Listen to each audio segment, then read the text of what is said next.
Boa noite. A gente está abrindo agora a terceira mesa da semana de licenciatura, do FIX.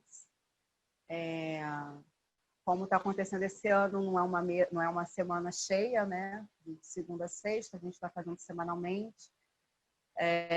Normalmente às segundas-feiras, mas como ontem foi feriado, a gente passou essa mesa para terça-feira, hoje, dia 13. E a gente vai dar início a ela agora, dizer que é um prazer estar aqui.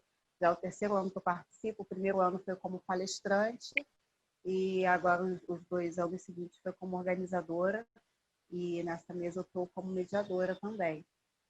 Então, eu queria agradecer a presença de todos os alunos, né, que já estão assistindo, esperando que eles tenham um bom proveito, né, que eles aproveitem essa oportunidade que é rara, muitas vezes é rara, né, de ouvir o trabalho dos educadores populares, dos movimentos sociais, fresquinhos, né, que estão acontecendo agora, nesse momento, que estão fazendo a diferença no espaço público nesse momento. Conhecer a trajetória dessas pessoas, dessas mulheres, conhecer a diferença que elas fazem na vida, o impacto que elas têm na vida de outras mulheres, de outras famílias, de outras pessoas. Conhecer mais um pouco dessa zona oeste periférica, né? Eu não sei quantos aí que estão aí no chat, nos participantes, quantos ouvintes são da zona oeste, talvez tenham alguns. A gente sabe que a universidade ainda é uma universidade elitista, apesar do sistema de cotas. Então, é sempre bom a gente aproveitar esse momento para mostrar, né, que, para além dos estereótipos, a gente tem muito mais do que pobreza, morte e violência. Né? A gente tem riqueza, tem cultura, tem inteligência, tem saberes gerados que a gente está pronto para trazer aqui, para a gente mostrar e discutir. Eu preparei uma fala, eu sei que as pessoas preferem a fala espontânea, mas eu preparei uma fala porque, como a mesa tem todo um projeto, uma elaboração, uma organização, eu não queria esquecer nem de nada nem de ninguém. E esse momento está sendo muito... meu nome é Mira, já vou me apresentar melhor. Esse momento está sendo muito importante para mim e muito feliz, porque essa mesa é o resultado de uma vivência pessoal que eu tenho, e toda vez esse pessoal também é social, né? Como profissional das ciências sociais, acadêmica também, professora. Então, eu preparei tudo para que as pessoas entendessem bem o tamanho disso tudo, do significado para mim, do significado das pessoas, para as pessoas que podem estar participando também. Então, meu nome é Mira Douzani e eu vou me apresentar aqui na leitura, que vai ser rapidinho, vai 6 minutinhos, e apresentar a proposta da mesa também, para poder passar as falas, tá bom? Vamos lá. Inicio essa mesa celebrando a imensa alegria de poder realizar este encontro exatamente da forma como ele foi imaginado. Apesar do difícil momento pelo qual estamos passando, né, que a gente não pode esquecer nunca que a gente está no meio de uma pandemia, que as pessoas estão morrendo, que a gente está no meio de uma segunda onda. Né? Quero agradecer a oportunidade da organização deste debate da Miss França, dona de uma visão ampla, crítica, democrática, humanista sobre a educação, estando sempre pronta a abraçar todas as ideias que levem para além dos muros da universidade, na concepção de um olhar mais completo e complexo dos alunos. Quero cumprimentar também os colegas coordenadores das outras mesas, Marcos Ramos, Denise Andrade, Aristides Pascoal, juntos no esforço coletivo de estabelecer um diálogo proveitoso e específico para o grupo dos alunos da licenciatura, né, que estão nos ouvindo. Agradeço também o trabalho e a participação das extensionistas que estão participando, vão anotar as perguntas, Júlia Coscarella e Camila Miranda. Agradeço muito a Mari também, que ela me ajudou demais, que participaram da construção do formato geral dessa mesa e que estarão a todo tempo lendo as perguntas para repassar no final. Peço licença para me apresentar, me chamo Mira Douzani, sou cientista social de formação, mestre em ciências sociais, mestre em ciência política, professora de sociologia da FATEC e professora da Secretaria Municipal de Educação, da SME. Tenho 39 anos, sou mãe de 2 filhos, um deles é um bebê ainda, então está aqui nesse momento um esforço grande. Feminista, suburbana, batuqueira do grupo feminista de Maracatubá que Mulher. Sou moradora de Bangu, nasci aqui, e frequentadora de todo o ramal Santa Cruz, e foi através dele que eu me pus a conhecer todos esses coletivos e coletivas que povoam de esperança e alegria a Zona Oeste do Rio de Janeiro. O propósito desta mesa é trazer para o conhecimento dos alunos universitários as conquistas e saberes gerados pela educação popular na Zona Oeste periférica, ressaltando que há muito mais coletivos neste empenho do que as que estão aqui representados. Então, para quem não conhece, para quem não sabe, hoje vão estar aqui representantes de 3 coletivos, mas a gente tem muito mais, né, em atuação aqui na Zona Oeste, para quem quiser saber. Tem ocorrido na Zona Oeste uma profunda e verdadeira revolução. Revolução de conhecimentos, potência e de solidariedade. Revolução essa feita principalmente por mulheres, e muitas mulheres negras. Mulheres negras, mulheres mães, mulheres pobres, mulheres periféricas. Há tempos, a educação brasileira vem demonstrando que precisa de mudança. Com fraquíssimo desempenho de conteúdo e altíssima evasão escolar, o sistema educacional vem gritando a sua necessidade de revisão. Mas não queremos a educação que interessa ao capital e aos governantes, pouco interessados em igualdade, baseada no sumiço de disciplinas e de professores, na dispensa de diplomas e na assimilação do notório saber. Queremos uma revisão baseada no protagonismo do aluno, no enfoque das suas necessidades, na amplificação das suas falas, no afeto, no movimento, na centralidade do ser no mundo enquanto sujeito de sua própria história. Queremos investimento dentro das escolas e valorização da carreira do professor, com oportunidades de formação constantes. É nesse sentido que se justifica aqui o olhar atento para a educação popular, a educação que reúne pessoas de todos os tipos, sem o compromisso da nota e sem a obrigatoriedade da presença, onde as pessoas se reúnem pelo prazer de estarem juntas em experiências agradáveis, na consciência de saberem-se inacabadas e pelo gosto de aprender e se modificar dentro de seus próprios anseios. Não precisamos acabar com a educação para que ela pare de reprovar. Podemos também torná-la adequada aos interesses dos alunos, que eu acho que é isso que está faltando e é o propósito maior dessa mesa. A gente não precisa facilitar demais, não dar educação nenhuma para que o aluno possa ser aprovado. A gente também pode adequar as necessidades dos alunos, tanto a forma quanto o conteúdo da educação. É com este intuito que eu apresento a vocês essas 4 mulheres que vêm pensar e mostrar o que já fazem em termos de educação popular, para que, no contraste, repensemos as práticas da educação formal, tanto em seu método quanto em seu conteúdo. Hoje conversaremos com Aira Nascimento, engenheira de formação e fundadora das Josefinas, coletivo e negócio social de mulheres empreendedoras periféricas e espaço cultural, de resgate da cultura afro-brasileira e indígena. Em seguida, falaremos com Dai Medeiros, professora, artista integrante do CASA, coletivo de arte e educação na favela do Aço, em Santa Cruz. Na sequência, conversaremos com Marina Ribeiro, educadora popular e cientista social, coordenadora do Instituto de Formação Humana, o IFEP, integrante da Coletiva Popular de Mulheres da Zona Oeste e articuladora da Teia de Solidariedade da ZO. Para finalizar, conversaremos com Moema Guedes, professora pesquisadora do Departamento de Ciências Sociais da Universidade Federal Rural do Rio de Janeiro e do Programa de Pós-Graduação de Ciências Sociais, também da Rural, da mesma instituição. O propósito geral da mesa é de diálogo e de troca de saberes sobre as diferentes formas de ensinar e de aprender, onde representantes da educação formal e da educação popular terão oportunidade de pensar coletivamente sobre as diferentes faces do processo pedagógico. Antes de iniciarmos este riquíssimo debate, não posso deixar de citar o nome de Paulo Freire, patrono da educação brasileira, principal defensor da educação popular, expoente da educação libertadora e um dos principais pensadores da educação em âmbito mundial. Em sua obra Pedagogia da Autonomia, Paulo Freire elabora a cartilha do protagonismo do aluno, a necessidade da ética do professor, a rejeição a qualquer forma de discriminação, o reconhecimento da identidade cultural, social e econômica do aluno, o respeito à autonomia do educando e a obrigação da liberdade e do afeto no processo educativo. Tudo isso sob uma perspectiva de educação transformadora que não admite a desumanização das pessoas e exige o direito da dignidade do ser humano. Então, eu acho que essa mesa é urgente, né?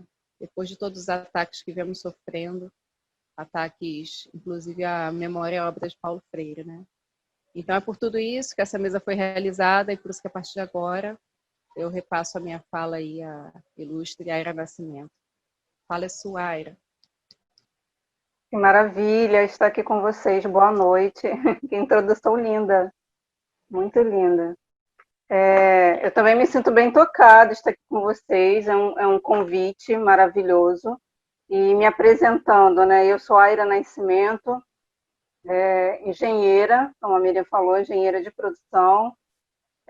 técnica e mecânica, especialista em melhoria de processo, mas, acima de tudo, né, meus títulos e a minha formação, ela é colocada de lado, né, por uma construção coletiva e popular, né? Maternal também, porque eu sou mãe do Bento, um menino negro de 3 anos, atualmente sou casada, mas hoje, né, depois de muitos anos, me identifico também como uma mulher preta, bi, periférica, e fundadora de um negócio social e coletivo chamado As Josefinas Colab. A Josefinas, ela nasce, né, depois de muitos anos de pesquisa, além da pesquisa pessoal, a pesquisa acadêmica e também de uma vivência pessoal. Eu trabalhei durante 15 anos na área de petróleo e gás. Vocês me falem se estão me ouvindo bem, tá? Porque quando a gente fala periferia, eu estou aqui bem pertinho do trem, tá bom? Eu trabalhei durante 15 anos na área de petróleo e gás, na parte de qualidade e planejamento. Me engajei em movimentos populares, né, principalmente movimentos de base e pastorais sociais da Igreja Católica. E há cerca de 3 anos eu comecei a pesquisar sobre negócios sociais no Brasil e no mundo. Foi quando eu conheci toda a filosofia do Muhammad Yunus, que é conhecido como pai do negócio social no mundo, ganhador do Nobel, e um dos Nobéis, né, da paz, mas poderia ser de economia, diante de tantas coisas que ele tem feito. E há 3 anos pesquisando sobre a questão do negócio social no Brasil, a situação da mulher e mãe dentro do mercado de trabalho, a questão também da nossa ancestralidade. Isso eu começo a me olhar, a olhar toda a minha história de vida também, que eu sou descendente de índios potiguares, eu sou natalense, sou potiguar, minha bisavó era potiguar, é indígena, mas perdeu suas terras, seu direito, sua cidadania, indo para os guetos de Natal. E aí eu venho aos 7 anos de idade para o Rio de Janeiro, no bairro de Senador Vasconcelos, é onde é a sede da Josefinas, morava aqui próximo, e estudei, aquela estudante, né, típica, né, mulher preta, que precisava trabalhar. Fui fazer curso técnico no Cefet do Maracanã, pegando muito bem, como a Miriam falou, conhecendo muito bem o ramal de Santa Cruz, pegando um trem lotado, e depois tendo que trabalhar e estudar à noite para concluir a minha graduação. E pagar meus estudos, os meus cursos, as minhas formações, passando por toda a questão do racismo estrutural e institucional que a gente já conhece bem, né? E vive na carne. Com base em tudo isso e nas minhas pesquisas, e principalmente nas vivências espirituais, que o saber europeu deixa de lado, a gente tem até um slogan nas Josefinas, que nós comentamos que nós somos as Yalodês de um novo tempo. Na cultura africana, a gente fala que a espiritualidade vem na frente. Então, eu comecei a analisar a minha cultura, um dos valores fortes nas Josefinas, que é hoje um negócio social que visa fomentar o empreendedorismo por oportunidades de mulheres da periferia, é o mapa de valores civilizatórios afro-brasileiros. A gente geralmente, né, e dentro desse mapa de valores civilizatórios, até olhava um pouquinho para depois conversar com vocês, e uma das coisas desse mapa fala da ludicidade, que é a gente brincar, que é a gente jogar. E aí, quando a gente faz esse paralelo, né, com os saberes europeus, com tudo que tem de tecnologia e inovação por aí, a gente fala da famosa gamificação.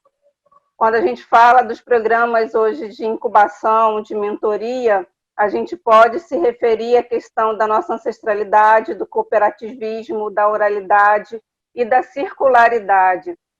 São saberes que a gente ou nunca aprendeu, ou deixou de lado, ou foi marginalizado.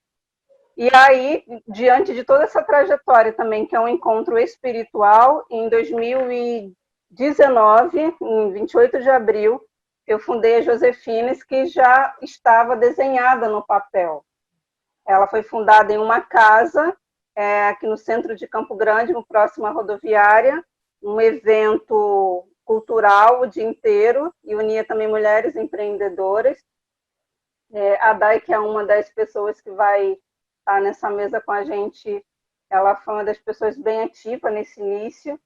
E hoje o nosso foco também, além de ser um espaço onde a sociedade volte, tire o seu olhar do centro para a periferia e entenda que a rua, né, é um lugar também, né, a rua, a periferia, é um lugar onde tem mulheres, e mulheres com seus saberes, e mulheres, né, que têm oportunidade, têm um bom currículo, mas que muitas vezes é marginalizada ou até mesmo invisibilizada, ninguém sabe de nós. A Josefinas é esse espaço onde possam olhar nós, mulheres e mães, como mulheres que têm sabedoria, que têm algo a mostrar, e, além disso, a gente é um espaço cultural justamente para fomentar os saberes ancestrais, né, africanos e indígenas. Muitas vezes ainda, né, principalmente nesse desgoverno marginalizado, esquecido, ainda posto de uma forma assim tão subjugada, né, não conhecida. 28 de abril nasce a Josefinas, a gente fez um aninho, e nesse um aninho a gente segue numa campanha também bem forte. Eu vou finalizando a minha fala, mas depois eu complemento ao longo, né, da conversa com vocês. Mas a gente fez um ano de negócio social, já com prêmio reconhecido, justamente na Baixada Fluminense. Hoje eu sou consultora também de negócios de impacto. A nossa coletiva, além de ser um grupo de mulheres também empreendedoras como negócio social, ela também cresce de forma que contratem o nosso trabalho. Então, hoje o objetivo é que, ao olharem contratar uma mulher engenheira, arquiteta, uma artesã, uma costureira, olhem para cá. Então, nós temos hoje, agora, nessa semana, nós estamos com um trabalho que está gerando renda para 10 mulheres, são 5.000 máscaras. E em novembro nós temos mais um trabalho que vai gerar renda e capacitação também para outras mulheres da rede. Começamos em 2019 com 15 mulheres na rede, hoje somos mais de 100. Em março iniciamos uma campanha Apoio à Empreendedora Periférica, cujo objetivo era não só dar assistência, né, de mentoria de negócios, o básico que uma mulher precisa, mas o acesso ao alimento, a comer, né? Muitas mulheres falam aqui que, se não tivesse o auxílio da cesta, ela teria que deixar de produzir para comer. Então, hoje, comer, como diz Carolina Maria de Jesus, virou um evento. Então, com esse engajamento forte de trabalho de base, muitas mulheres justamente sem o suporte em casa, muitas famílias impactadas pela pandemia, nós chegamos no início de setembro a mais de 5.000 pessoas impactadas diretamente, 10.000 indiretamente, além de uma rede de mais de 100 mulheres que recebem mentoria básica de negócio, suporte uma das outras, dentro desses valores que eu comentei com vocês, que é o mapa de valores afro-brasileiros. E o nosso objetivo, nós crescemos 80% esse ano. Como coletivo, a gente quer uma integração com todos os movimentos e coletivos da Zona Oeste. E como visão, nós queremos que a Zona Oeste carioca seja a referência em impacto social na nossa sociedade. É isso é um pouquinho de mim. É maravilhoso estar aqui com vocês. Miriam sabe, né, do nosso trabalho, tem acompanhado o quanto tem sido cansativo para minha frente. É cansativo, mas é maravilhoso. Então, dispor desse tempo aqui com vocês é muito precioso. Mas eu entendo também que a nossa oralidade, a nossa história deve ser propagada, deve ser compartilhada, e os nossos saberes, principalmente, eles têm que ter memória, né? A gente é um povo, principalmente um povo de mulheres de base esquecidas, jogados à margem, então nós precisamos eternizar, assim, a nossa história e o nosso saber. Muito obrigada, gente, desculpa aí o nervosismo, e estou aqui com vocês para o que deve vier.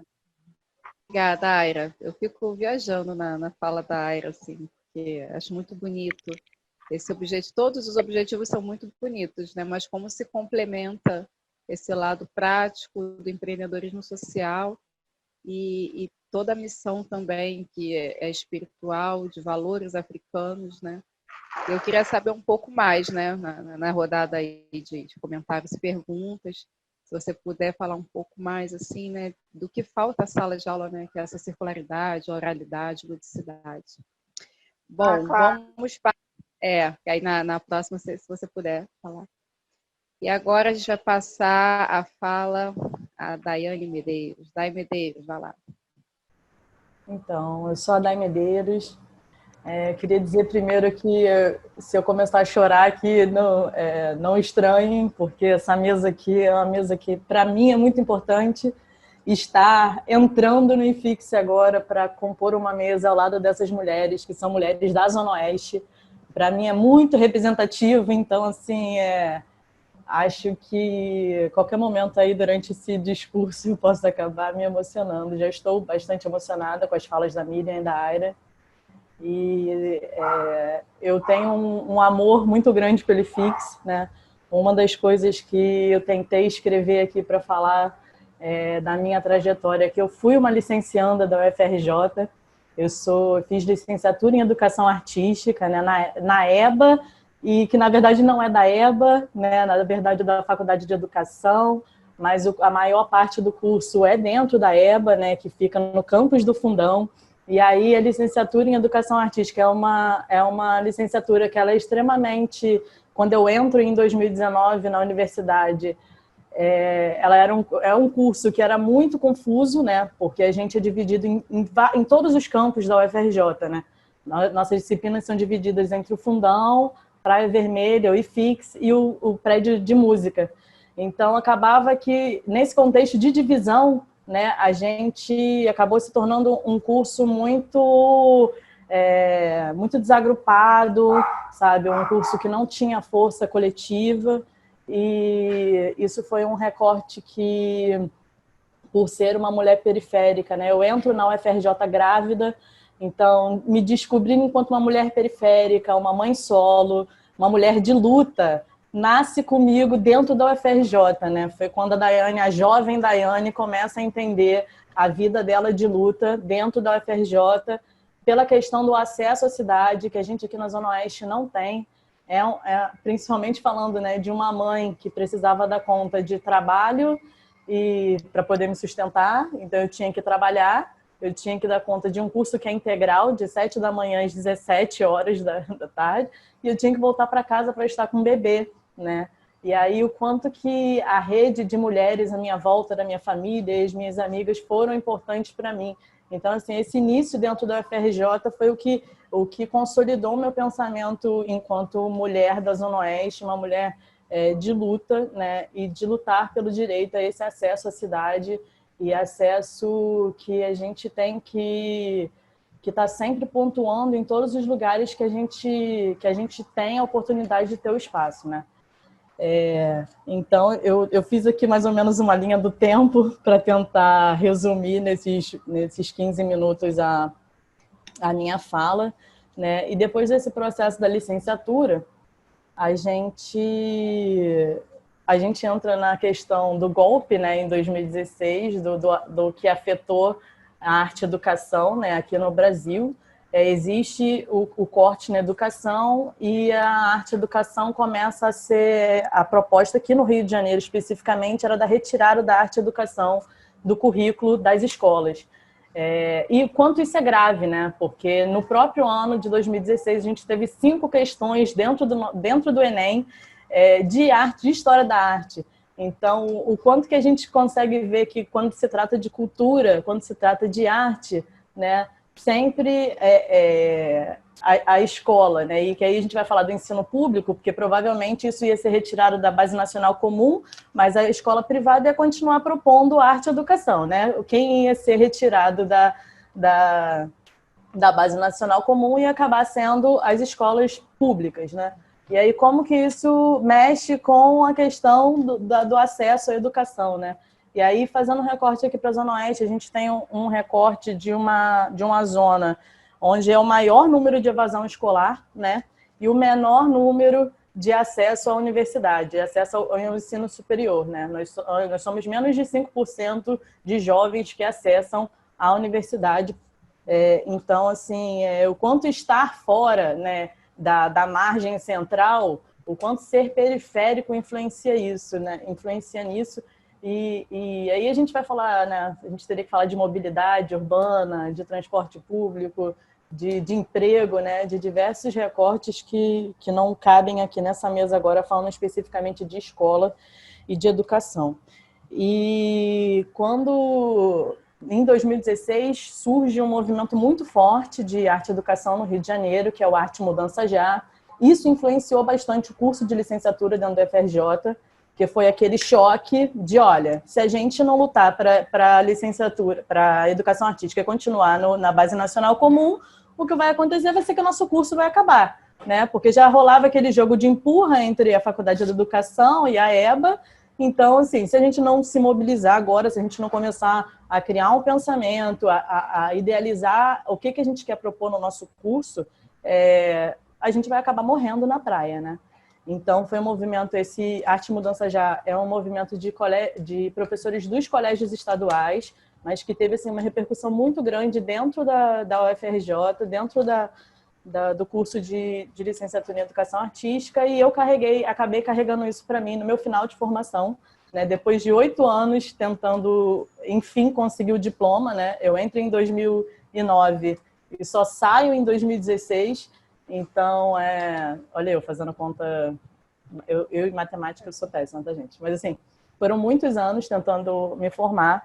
E aí, em 2017, quando eu pego o meu diploma, bem no comecinho do ano, eu já começo a trabalhar na rede privada aqui de Campo Grande, né? Até vi um aluno meu aqui desse colégio, está aqui presente, e foi aonde eu comecei a me dar um estalo de o que é a minha formação, o que é esse enfrentamento todo de não acesso à cidade, de luta mesmo, de conseguir entender que aquele lugar, né, que aquele espaço, que a UFRJ também era meu, que eu também tinha direito, por que aquela universidade não conversa com a minha periferia, não chega até aqui. Então, assim, foram vários questionamentos que foram acho que me relembrando, né, a minha infância e a minha adolescência, o que eu não tive, né, os acessos que eu não tive enquanto uma criança periférica. E aí, esses questionamentos surgem em 2017, eu já fazia parte de um coletivo artístico, que é o CASA, né? O CASA, ele é um coletivo artístico que ele surge dentro da UFRJ, de artistas que não faziam parte do hall de convidados para fazer exposições, né, de participantes. Então, a gente acaba criando o nosso próprio coletivo para a gente mesmo promover as nossas exposições, a maioria artistas periféricos. E em 2018, né, com a morte da Marielle, eu começo a me questionar de, vem cá, o que você está fazendo com a sua luta de anos dentro da UFRJ para se formar? O que você vai fazer com essa formação? Você vai ficar empacada dentro de um colégio privado? Sabe? O que você vai trazer realmente com a sua formação para a sua periferia e de uma forma que não seja no formato escolar? Porque, principalmente falando de uma rede privada e já não querendo desmotivar ninguém a trabalhar na rede privada, mas a gente sabe que é o lugar onde a gente é mais polido, né? Onde a gente tem menos liberdade em propor as nossas aulas, em ter liberdade de poder falar de certos assuntos, de trazer assuntos que são marginalizados, como a Aira pontuou, assuntos que são tratados como coisas do demônio, como, sabe? Então, como que a gente vai tratar a matriz africana, como que a gente trata a matriz indígena, que está incluída dentro da nossa base nacional comum, mas que quando o livro de arte chega para a gente tem um tópico de 5 frases para poder falar desses assuntos. Então, eu não queria ficar presa nessa questão de não ter essa liberdade. E aí eu proponho para o coletivo, para o CASA, da gente construir um projeto de arte e educação, onde a gente pudesse ter a liberdade de ter a metodologia, né, baseada em Paulo Freire, baseada em Ana May Barbosa, da metodologia triangular, de a gente observa a arte, a gente aprende a teoria da arte, a gente coloca aquela arte, né, a gente produz aquela arte em cima do nosso potencial cultural, da nossa identidade cultural. E aí eu proponho isso e fica a questão de que lugar vamos escolher, né? Eu sou nascida e criada em Santa Cruz, né? e tem uma relação com a favela do Aço, que é uma relação muito próxima. A minha avó, meus avós, né, vieram morar na favela do Aço antes da favela do Aço existir, né, antes de acontecer a remoção para a localidade da favela do Aço.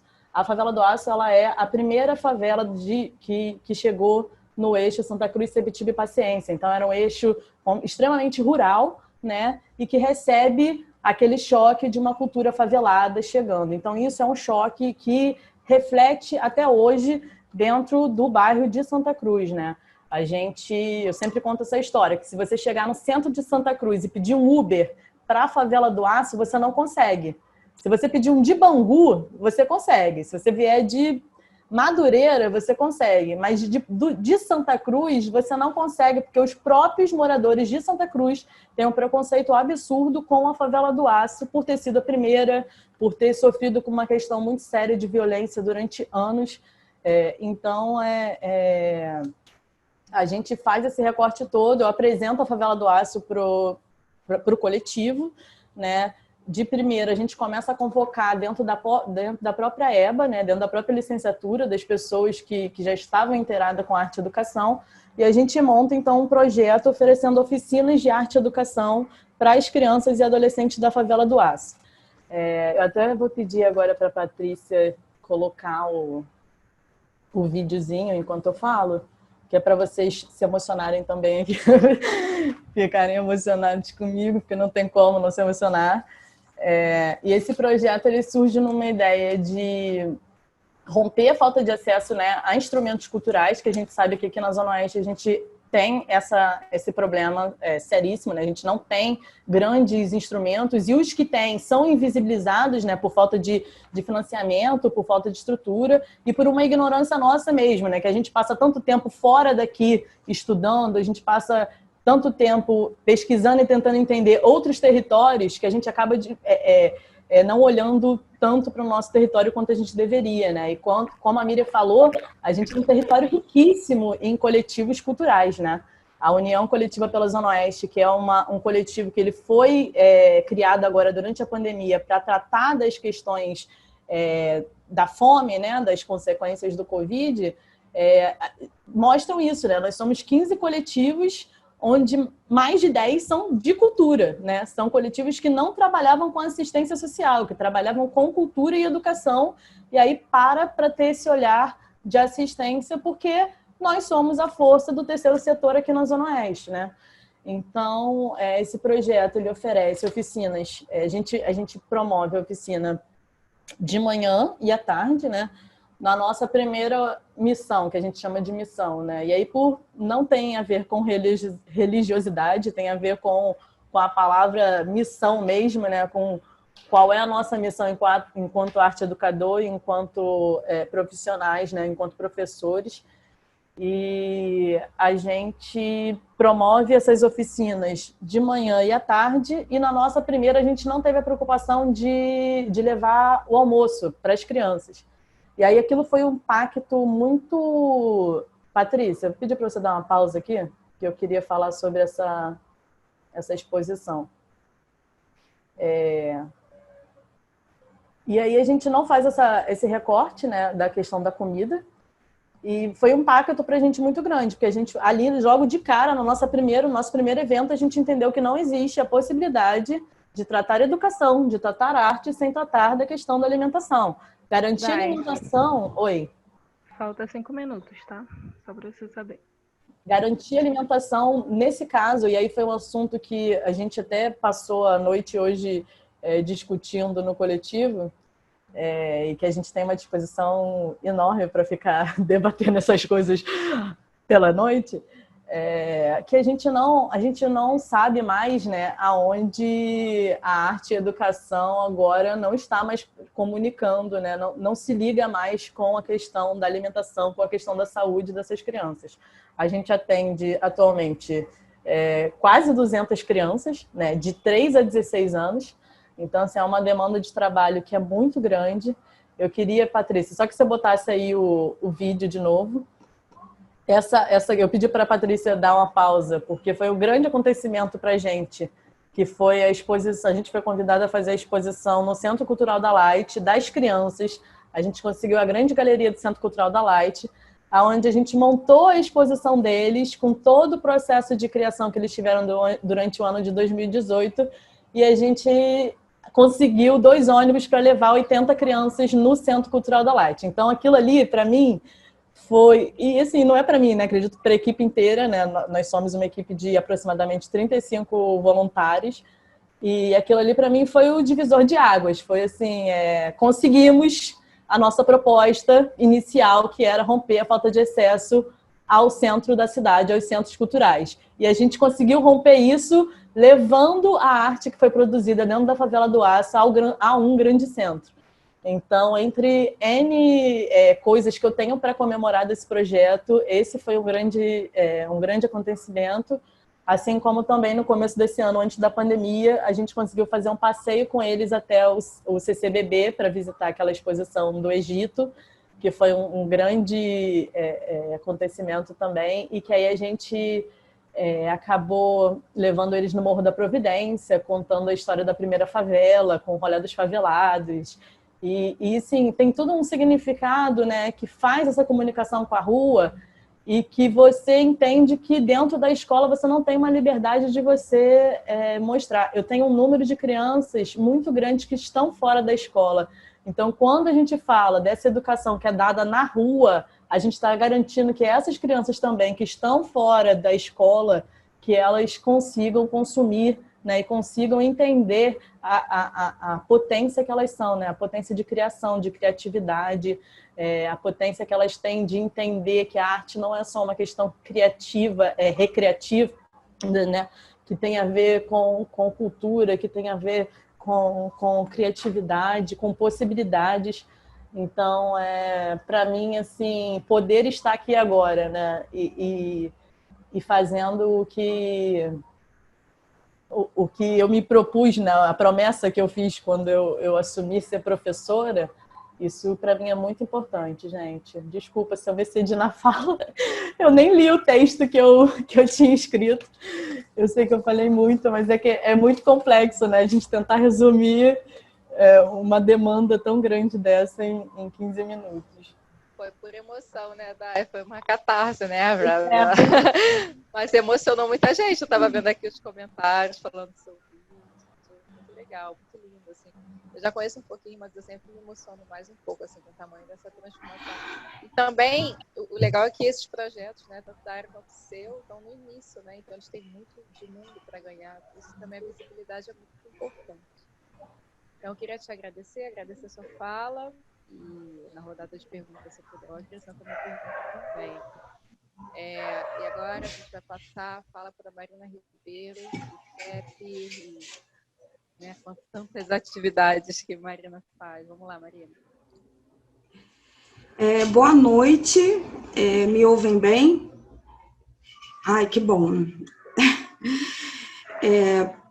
Antes de me apresentar, eu quero agradecer muito a Miriam, né, pela organização, pelo convite.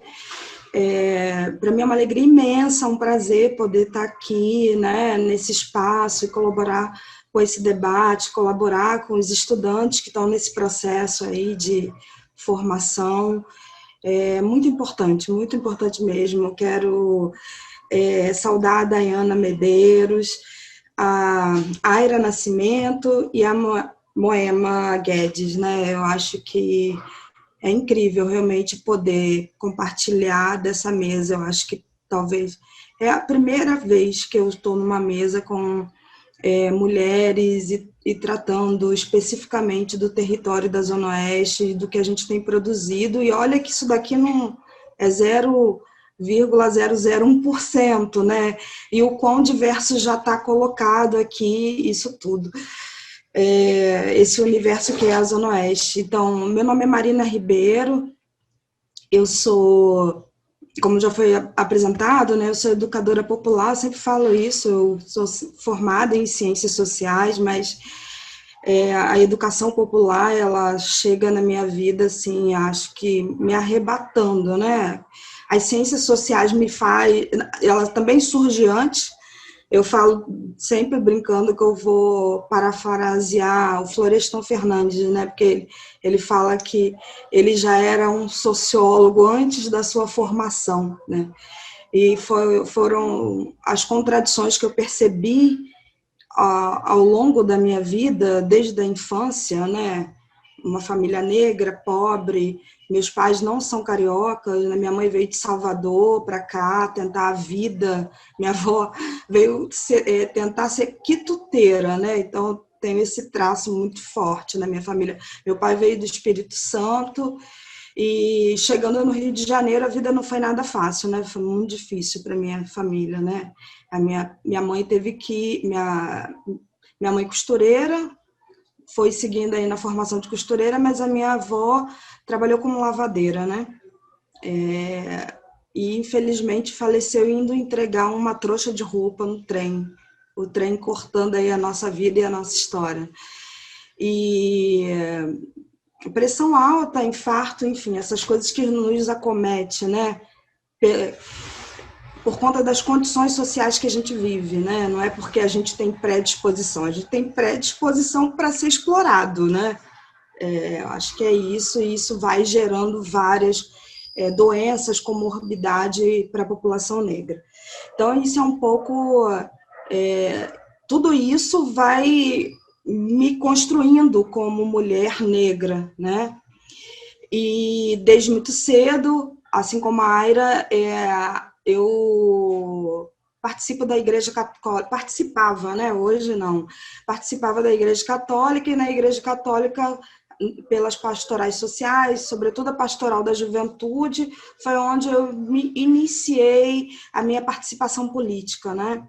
E nesse processo de participação política, isso foi cada vez se tornando maior na minha vida e muito importante, né? Porque também era o lugar onde eu ia encontrando as respostas de todas essas contradições, né? Que eu pessoalmente vivia e que não tinha a ver só comigo, tem a ver com a população pobre, negra, trabalhadora desse país, né? Dessa sociedade. Então, isso tudo vai conduzindo, né, a minha vida, o meu trabalho. Eu também sou costureira, como a minha mãe. Eu falo sempre que eu sou costureira, quando nada der certo, vou estar aí nesse processo. E, na verdade, eu estou, né, nesse processo de... Minha mãe faleceu há 2 anos, bem recentemente, então foi uma perda, uma dor imensa. E eu herdei a máquina de costura dela, está tudo aqui, hein, Área? Eu acho que eu vou pedir para você uma assessoria aí, nesse empreendimento, porque é algo que eu quero muito voltar a fazer, né? E por escolha, né? Seguir fazendo o que eu faço, mas a costura como um lugar importante para mim. Mas, enfim, nesse processo todo, né, de construção de uma mulher negra enquanto sujeito político dessa sociedade, eu entro num pré-vestibular comunitário, mas aí eu já tinha filhos, eu tive 2 filhos, fiquei viúva muito cedo, enfim, várias coisas. Entro num pré-vestibular comunitário, num espaço chamado Campo, que ainda existe hoje na Zona Oeste, em Campo Grande, que é o Centro de Apoio ao Movimento Popular da Zona Oeste, e um pré-vestibular que inicia numa igreja católica que vai para essa organização. E fico lá nesse pré-vestibular comunitário também de um boom, de um processo dos pré-vestibulares, não só no Rio de Janeiro, mas no Brasil como um todo. Aí, finalzinho da década de 80, década de 90, cresce enormemente, a gente tem redes extremamente conhecidas como o pré-vestibular para negros e carentes, o Educafro, e vários, o pré-vestibular da Mangueira, que é uma referência, enfim. E aí, nesse processo, sigo nesse espaço de pré-vestibular, estudando. Eu não fico todo tempo na faculdade, Dai, mas eu fico 4 anos no pré-vestibular, tentando aí vestibular. Na época só existia o vestibular. E, ao final, eu acabo fazendo faculdade na FEUC, né, que é uma faculdade de Campo Grande, onde eu faço licenciatura em Ciências Sociais. E, dali, enfim, começo a trabalhar em vários outros lugares, até que eu passo como estagiária numa organização chamada IBASE, que é o Instituto Brasileiro de Análise Sociais e Econômica, que é uma organização muito importante no Brasil, que é do processo de redemocratização, fundada pelo Betinho. Então, lá, aquilo que na minha formação parecia que eu ia ser, de fato, uma professora de sociologia, acabou mirando para um outro lado, né? E no IBASE eu trabalho como pesquisadora, com um foco na área de juventude, e tudo isso o meu trabalho profissional e a minha ação militante, elas se cruzam o tempo inteiro, né? E aí, nesse processo, estando no IFEP durante muitos anos, em parceria, estando na FEUC, em parceria com a FEUC, a gente inicia um trabalho com adolescentes chamado Pré-Ensino Médio Popular. O pré-vestibular estava no campo, pré-ensino médio popular na FEUC, e aí a gente decide, diferentes educadores, porque na FEUC também tinha um pré-vestibular, então esses educadores, né, campo, FEUC, e muitos educadores também eram ex-alunos do pré-vestibular, como eu, que já era coordenadora, a gente decide criar um espaço que a gente pudesse ter um pouco mais de autonomia, porque a gente estava muito vinculado ao campo, então tinha que ceder tempo, espaço, tudo. A FEUC é uma instituição privada, e também tinham outras questões, e aí a gente decide criar o IFEP, que é o Instituto de Formação Humana e Educação Popular. Isso em 2010, o IFEP esse ano completa 10 anos de existência, né? E aí esse espaço era para ser um espaço fundamentalmente político, onde a gente pudesse ter o nosso espaço de organização política, trabalhar a educação popular, com o pré-vestibular, com o PEMP, mas não só, mas também com o espaço de cultura. Então, focando muito num cine, né, que é o Cine FEP, que tinha filme, que a gente... Todos esses espaços tinham uma coordenação específica. Tem uma coordenação geral, falando um pouco da estrutura do IFEP, a gente tem uma coordenação geral, e cada um desses projetos desenvolvido pelo IFEP tem uma coordenação específica. Então, o pré-vestibular tem uma coordenação específica, o PEMP uma coordenação específica, e o Cine também. E uma das atividades do Cine era o filme, debate e depois um espaço, um sarau, porque a gente sentia falta de ter um espaço que a gente pudesse seguir debatendo política, óbvio, mas também conversando, tomando cerveja, azarando, dançando, fazendo, entre outras coisas, porque o IFEP sempre foi um espaço muito, de uma participação muito grande de juventude, né? Segue ainda hoje. Então, é isso. Nós do IFEP são educadores populares, profissionais da educação, trabalhadores, pessoas da cultura, pessoas que se sentem bem naquele espaço e que tenta contribuir com aquele espaço, que é um espaço auto-organizado, autogerido. A gente, num primeiro momento, para a manutenção do espaço, a gente criou como é que eu posso dizer? Um processo de contribuição coletiva chamada cotas. Amigos do IFEP, cada amigo do IFEP poderia contribuir com uma cota. E a cota inicialmente era R$10 e até hoje a gente nunca mais trocou esse valor, ficou R$10. E cada pessoa poderia contribuir quantas cotas quisesse. 1, 2, 3, 10, 20. Então, a gente tinha um processo aí de diferentes pessoas contribuindo. A gente... todo mundo trabalhava, muitas pessoas estudavam, então a gente não tinha como concorrer a editais e estar vinculado à produção de projetos, porque não tinha essa possibilidade, né? Todo mundo fazendo mil e umas coisas e ainda tendo que gerir esse espaço. Então, a gente segue assim durante muitos anos, né? A gente segue construindo dessa forma. Então, somos mulheres, homens, negros, periféricos, construindo esse espaço de educação, mas de uma educação emancipadora, extremamente comprometida com a emancipação de sujeitos e sujeitas que são políticos e que vivem na periferia, todas essas questões que já foram colocadas pelas minhas companheiras aqui da mesa, que falaram anterior a mim. Eu sempre falo, quando eu falo da Zona Oeste, que a gente fica, né, o IFEP em Campo Grande, mas, sei lá, Campo Grande, Santa Cruz, a cerca de 70 quilômetros do dito centro comercial e político da cidade do Rio de Janeiro. Então, a gente é muito periferia, né? A gente está muito distante. E quando as pessoas que vinham do centro para ir para o IFEP falavam assim, não, porque lá no Rio, aí a gente falava assim, não, a gente ainda está no Rio, a gente é município do Rio de Janeiro, né? Então, esse desconhecimento até sobre Campo Grande, Santa Cruz, imagina. Então, a gente está ali em Campo Grande, numa casa alugada, e aí, quando a gente decidiu construir esse espaço, a gente foi assumindo individualmente, mais coletivamente. Um assumiu o aluguel, o amigo de alguém foi o fiador, outro assumiu a conta de luz, outro assumiu a conta de água, outro assumiu a conta do telefone, a internet, e essa gestão feita coletivamente para que o espaço existisse e para que o espaço seguisse construindo diferentes coisas. Inicialmente, a gente tinha um núcleo político que era, antes também do IFEP, se chamava Núcleo Socialista de Campo Grande. E esse núcleo, a gente dizia que era um espaço de formação política, né? Um espaço de entender todas essas contradições que seguem se transformando e acirrando cada vez mais a nossa existência na periferia e na Zona Oeste. E esse núcleo, né, e FEP, a gente também realizava atos no calçadão. Acho que há uns 2, 3 anos que a gente tem diminuído muito isso, né? Acho que a morte da Marielle também foi um baque muito grande, como já foi dito, então isso também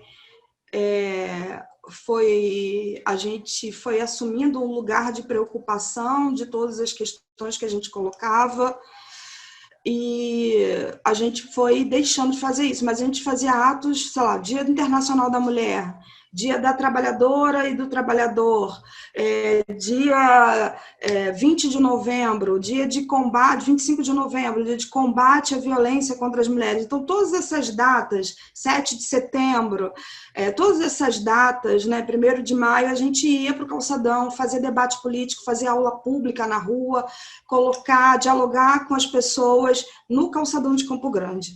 Então, uma das formas com que a gente entende a educação popular passa por esse princípio de uma construção coletiva, onde a gente pode ouvir, mas que a gente também tem a capacidade de falar, não só ouvir, né?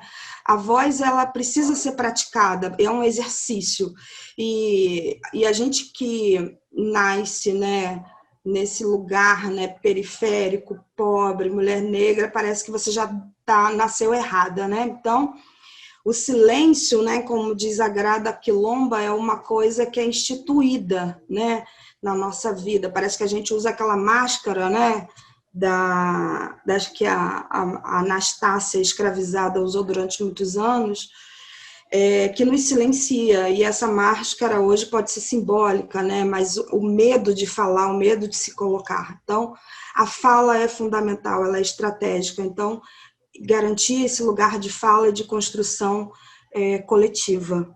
E o afeto, né? Educação não se faz sem afeto, como diz Paulo Freire, você faz educação com afeto. Então, essa proximidade da aula, da importância de estar ali, pré-vestibular, imagina, a gente, desde o início, diz que não há concorrente na sala de aula, né? Estamos construindo junto esse processo de garantir que estudantes que queiram ir para a universidade, que eles tenham o apoio necessário, né? O apoio, e que possa tentar 1, 2 vezes, se é isso que você quer, então a gente vai junto. Então, construir isso com afeto, sem a disputa, entendendo que é um lugar que é nosso, né? E por mais que a gente seja ensinado de que não é, a gente reconstrói esse processo, né? Não é fácil, né? Então, já que não é fácil, então a gente precisa fazer o esforço necessário para estar lá e tomar aquilo que é nosso de verdade, né? Então, a educação extremamente comprometida, mas com afeto, né?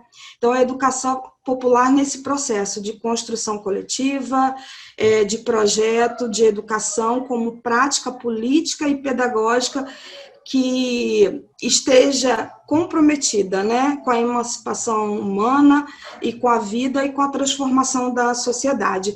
Eu vou pedir para a Patrícia, se eu não estiver enganada, para passar um vídeo. Oi. Falta 5 minutos, tá? Tá, então é isso. Eu tenho 2 videozinhos que eu vou usar nesses 5 minutos e depois a gente segue conversando.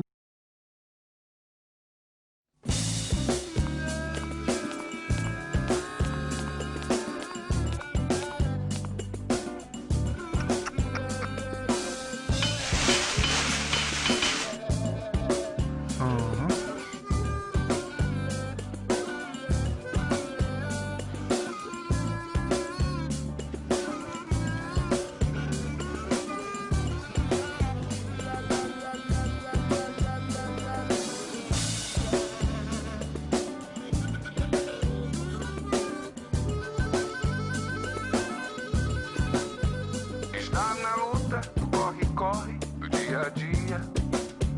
Mamita é fria, mas precisa ir trabalhar. Essa rotina em toda firma começa às 7 da manhã. Patrão reclama e manda embora quem atrasar. Trabalhador, trabalhador brasileiro. Dentista, frentista, polícia, bombeiro. Trabalhador brasileiro. Tem gari por aí que é formado engenheiro. Trabalhador brasileiro. Trabalhador.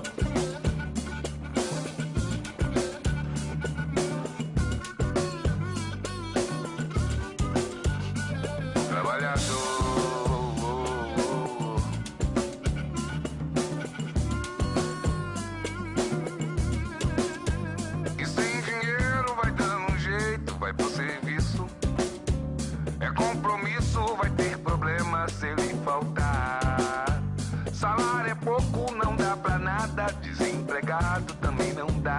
E desse jeito a vida segue sem melhorar. Trabalhador, trabalhador brasileiro. Garçom, garçonete, jurista, pedreiro. Trabalhador brasileiro. Trabalha igual burro e não ganha dinheiro. Trabalhador brasileiro. Trabalhador.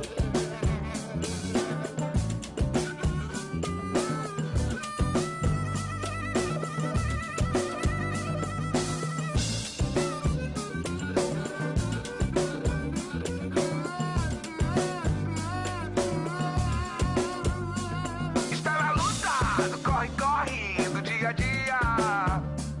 Mamita fria, mas se precisa ir trabalhar. Essa rotina em toda firma começa. O outro é bem Vou colocar curtinho. o outro. É bem curtinho também.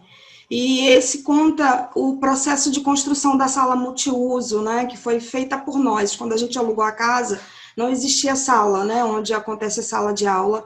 E um amigo nosso, que também foi ex-aluno formado em arquitetura pelo UFRJ, ele fez todo o projeto da casa. Na verdade, ele ainda estava na graduação, e a gente fez a construção durante 4 meses, e depois de 4 meses, em abril, que a gente iniciou as atividades lá no IFEP, nessa casa, no IFEP.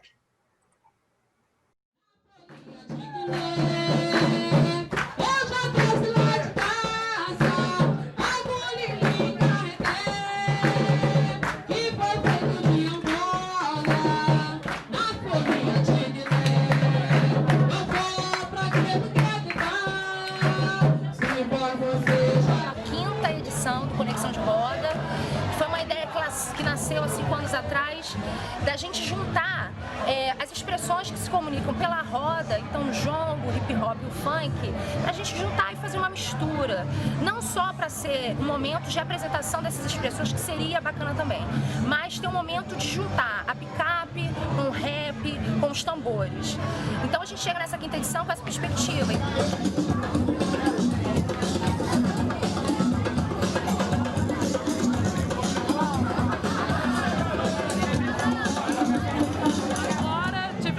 De ser convidado, o Afrolaje vir trazer para agregar. Para mim é muito importante essa agregação, né? Que é o que a gente faz, o Afrolaje. A Afrolaje chegando para agregar, mas isso dentro do jongo, da capoeira angola. Aí aqui tem outras vertentes, né? Que tem tudo a ver com a cultura de matriz afro-brasileira, que é o funk, que é o hip hop, que é o jongo, que é o maracatu, que é a capoeira, né? Da primeira edição teve capoeira, e eu achei muito interessante esse entrelace da cultura, né? Porque a gente não pode se separar, né? A cultura tem que estar junto, somos tudo de uma mesma matriz, do mesmo pilar, não tem por que separar.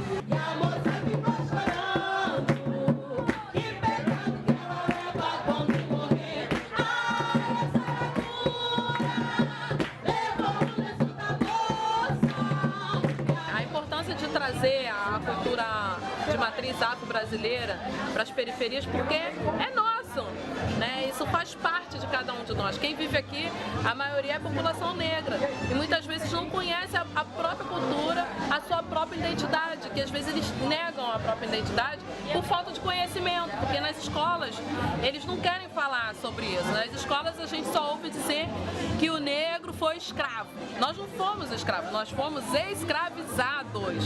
É muito diferente. Então, quando a gente quer trazer a cultura, muitos dos jovens sentem vergonha. Ih, lá vem esse negócio de preto, não sei o quê. Mas aos poucos a gente está conseguindo trazer e quebrar esse tabu.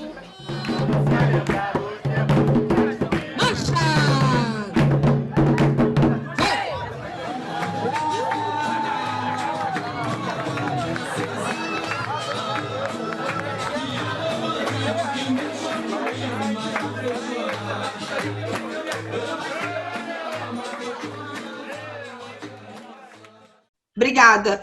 Então, o Conexão de Roda também era uma dessas atividades que não eram fixas, mas que aconteciam uma vez por ano, até porque dava um trabalho danado para realizar. Então, esse espaço também da gente trazer diferentes expressões culturais para que a gente pudesse pensar a educação de forma bem ampla, né, e bem integral, né, e que existe vários momentos para pensar e tudo isso de forma pedagógica, política e intencional. Então, a Conexão de Roda, quem teve a ideia inicial e trouxe esse projeto, que foi uma educadora da casa, hoje não é mais, foi a Jéssica Felipe. Ela fazia dança na UFRJ, e ela até levou um professor, um pesquisador de jongo da UFRJ, que eu não vou lembrar o nome, e que a ideia era isso, né, colocar expressões culturais que usavam o tambor, que usava a roda, de origem e de expressão da cultura afro-brasileira para tocar junto. Então, era o funk, a capoeira, o jongo, e mais tarde a gente trouxe pessoas de roda de samba, enfim. É isso, eu quero agradecer, desculpa ter passado do tempo, mas a gente acha que vai dar tempo e acaba falando a beça. Mas foi muito bom, obrigada. Nós que agradecemos, Marina. Que lindo vídeo, todos os dois, né? É lindo demais. Quando a gente vê a educação popular acontecendo com raiz na nossa cultura africana, a gente entende por que não dá certo. Porque dá certo é desse jeito, né? Quero passar a palavra para Moema. Moema é uma mulher professora das ciências sociais, que ela está justamente no lugar para onde a gente quer falar. Ela está no lugar da educação formal, instituída, na Universidade Rural, que é uma universidade muito cara para a gente aqui da cara de querida, né? Aqui da Zona Oeste, que a gente vai, mora lá, volta. E aí eu queria saber o que a Moema pensa disso tudo, desse lugar que ela ocupa. Moema? Olá, Miriam, boa noite a todas e todos. Vocês estão me ouvindo bem? Sim? Ótimo. Então, eu queria muito começar agradecendo o convite da Miriam, dizer que foi incrível, foi muito bom ouvir a Aira, ouvir a Dai, ouvir a Marina. E quando a Miriam me convidou, eu falei assim, cara, mas o que eu vou ter para falar para elas, né? Eu quero mais escutar e aprender, como de fato foi o que aconteceu, do que propriamente eu contar para vocês das minhas pesquisas, enfim. E aí combinei com a Miriam que eu ia reagir um pouco à fala de vocês e tentar pensar alguns eixos comuns, enfim. Eu sou professora de Sociologia, eu trabalho com gênero e trabalho, né? E aí também, quando estava vendo a ideia da mesa, provoquei um pouco a Miriam, né, Miriam? Eu falei, poxa, mas tinha que ter mulheres no título, né? Porque o tempo todo na fala de vocês aparece a coisa, para mim, muito forte do feminismo negro, da necessidade da gente, enfim, descolonizar o pensamento. Então, tenho muitas coisas que me suscitam a fala de vocês e vou procurar pensar alguns eixos comuns e um pouco. Oi, estão me ouvindo? Agora sim. Agora sim. Ai, tem que repetir, vai ter que repetir uns 3, 4 minutinhos. Não é que eu estou numa casa que a energia, se liga uma coisa, desliga a outra. Mas eu estava contando que eu, no início da minha formação, trabalhei com educação popular e acabei me afastando disso com o tempo. E achei muito incrível ouvir vocês, porque justamente foram nesses processos, enfim, depois eu acabei me voltando muito para a educação formal, entrei muito nessa coisa da universidade, mas essa reflexividade, né, esse conhecimento que se retroalimenta, acho que é uma coisa que está presente também na fala das três, porque eu, como professora, fiquei pensando assim, mas também elas foram muito afetadas por essa educação formal e a partir de uma trajetória individual que foi modificada por essa educação formal, vocês transformam o coletivo, o mais amplo, a comunidade dentro da qual vocês estão inseridas. Então, também tem uma coisa aí da educação formal cumprindo um papel importante que tem a ver com os vetores de mudança que o nosso país passou, né? O meu olhar de socióloga para a fala das três aparece muito os indivíduos, mas também as estruturas sociais que falam através da movimentação, né, dessas trajetórias que são individuais, mas que são coletivas, não só nos efeitos que os avanços de vocês geram, mas também no pensar o processo educacional como um processo, antes de mais nada, coletivo. Mas, enfim, vou pensar, então, algumas questões e aí depois, enfim, a gente volta para o debate. Também não vou tomar muito tempo. O que eu achei muito legal e que está presente nas três é um pouco formas diversas de construção do conhecimento, né? E transformações da realidade que são afetadas a partir dessas formas de construção do conhecimento que não são que não estão centradas nessa educação formal, né? E aí eu não posso deixar de falar, como a Miriam já trouxe, né, quando estava me apresentando, que eu estou numa Universidade Federal da Baixada Fluminense, né? E aí eu converso muito com os meus alunos no sentido da gente trocar muitas ideias, porque eles entram muito assustados com essa coisa de terem menos capital social do que os alunos tradicionalmente pensados como ideais para a universidade. E aí é muito interessante porque ao longo do processo de formação, e as ciências sociais têm essa riqueza, né? Eles vão vendo que eles têm uma outra coisa, um capital superação, um capital conhecimento da realidade, que faz eles terem saídas e leituras muito mais criativas sobre a realidade. E isso está muito presente na fala de vocês também, né? Então, eles vão ler textos clássicos e eles falam, não concordo com esse autor. Esse autor está tendo uma visão muito idealizada do que é ser empregada doméstica, porque a minha mãe é empregada doméstica. Ou, sei lá, da realidade dos metalúrgicos, porque eu sei o que é ser metalúrgico, eu já fui. Então, é uma outra forma de construir, porque, de alguma maneira, não é alguém que te contou, você passou por aquilo, seus pais passaram por aquilo, é um conhecimento orgânico sobre o que está sendo discutido, né? Então, não sei, a sensação que eu tenho é que a gente pode olhar para a universidade como um copo que está meio cheio ou meio vazio, né? A universidade também passou por mudanças muito estruturais nas últimas décadas E um dos grandes incômodos da elite brasileira é justamente que essa estrutura se moveu e se afetou pela entrada massiva de um contingente que não é o contingente que historicamente ocupou essa universidade, né? E não à toa a gente sofre um golpe também, né? Porque a universidade é um lugar que está, de alguma maneira, se modificando, né? Mas vou voltar para a fala de vocês.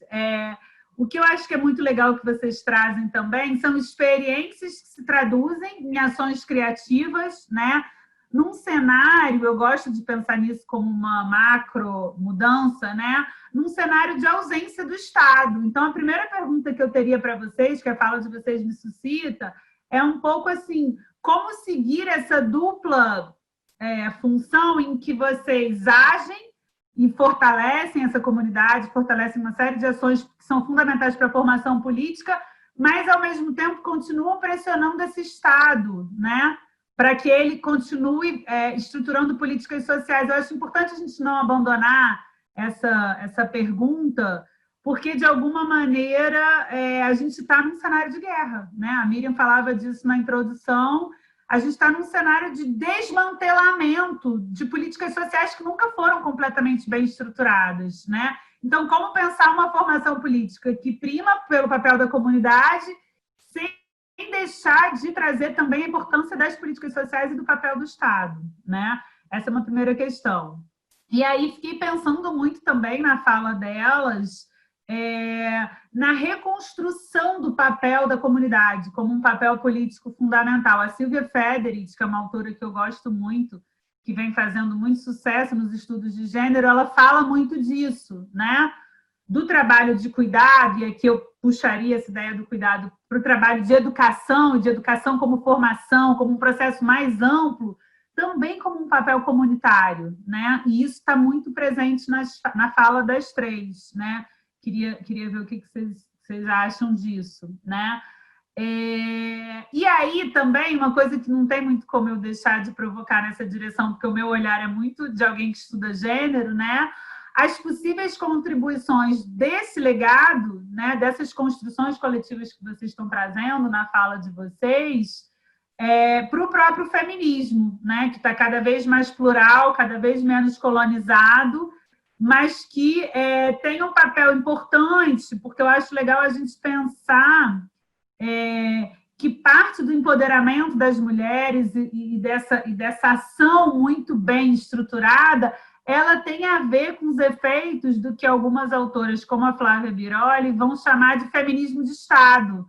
A gente teve no Brasil, na última década, nas 2 últimas décadas, um feminismo de Estado, né? Políticas públicas que incidiram muito sobre as escolas, sobre a formação de mulheres e homens, e o feminismo, de alguma maneira, ganha as ruas, né? Ele deixa de ser um discurso que está só centrado nas acadêmicas, e isso é muito interessante, porque justamente porque a gente teve muitos avanços, e o gênero, o feminismo está no olho do furacão dessas mudanças que a gente assistiu no Brasil recente, né? Essas mudanças fazem com que a resistência venha com muita força também, né? A gente tem uma série de pânicos morais que surgem com muita força nesse cenário do golpe, e agora mais ainda com o governo Bolsonaro, justamente porque a gente avançou muito. É isso que eu quero pensar com vocês e provocá-las nessa direção. E aí, reagindo um pouco à introdução da Miriam, e aí deixo a minha última pergunta para vocês, para o nosso debate, é que, assim, as mulheres fizeram, né, Miriam, uma revolução, estão fazendo uma revolução na Zona Oeste, mas também na educação formal, nas universidades, né? As mulheres negras, né, e os homens também, né?